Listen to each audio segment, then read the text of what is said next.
What's up, everybody? Noah is back here for my review of a safari romance.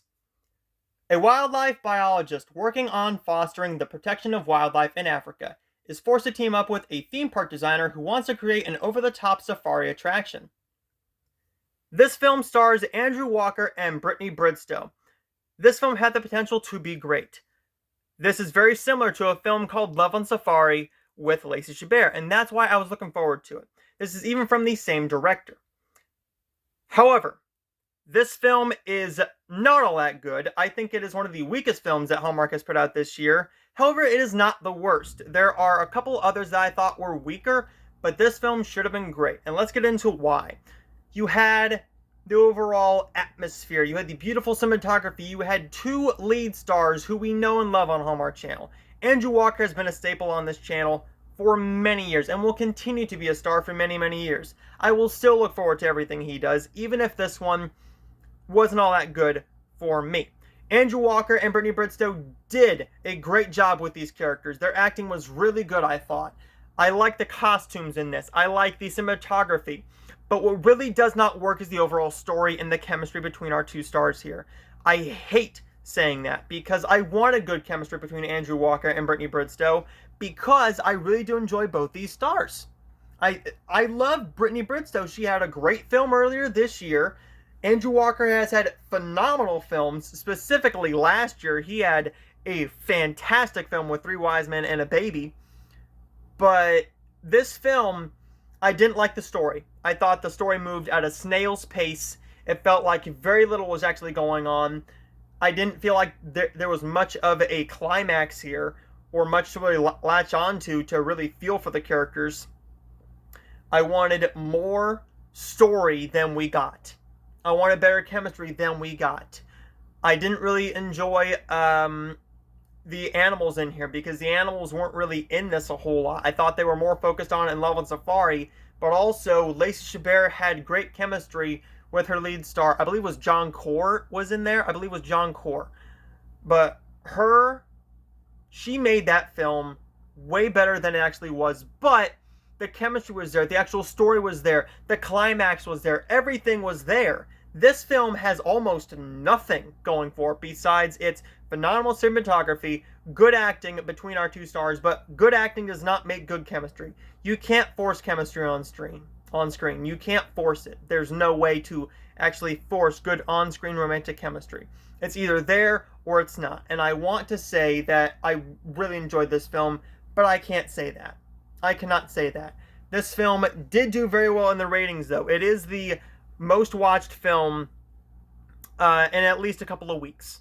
Looking at the ratings here, we did have 3 films that were low, but one of them was a Christmas film that was higher than this. So not counting the Christmas in July films, this is the most watched Hallmark premiere since Love's Greek to Me in June.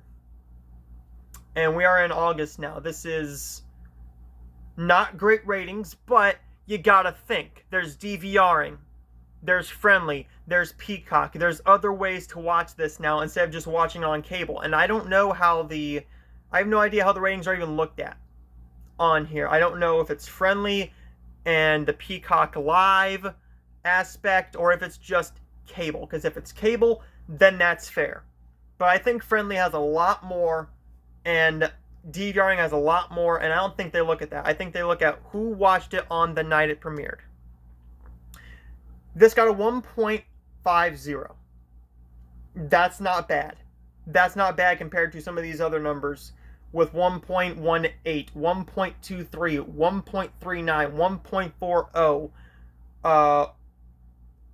This is not a great ratings year, but I think the ratings are going to go up once we get to the fall films. Once we get to the Christmas films. The Christmas films will always go up, and I'm not expecting a whole lot of films to do 3.75 million.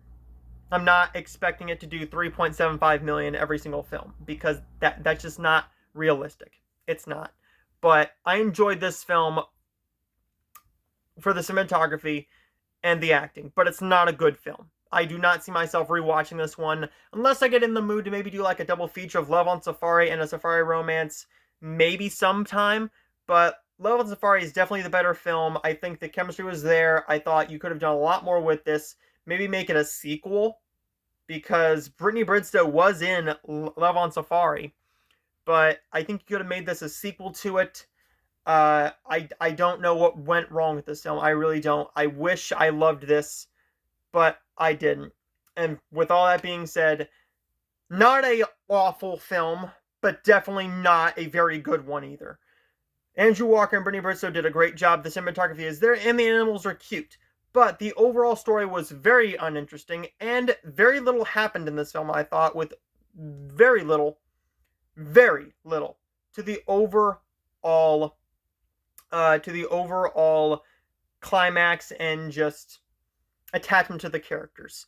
Should have had more with this, but it just didn't happen.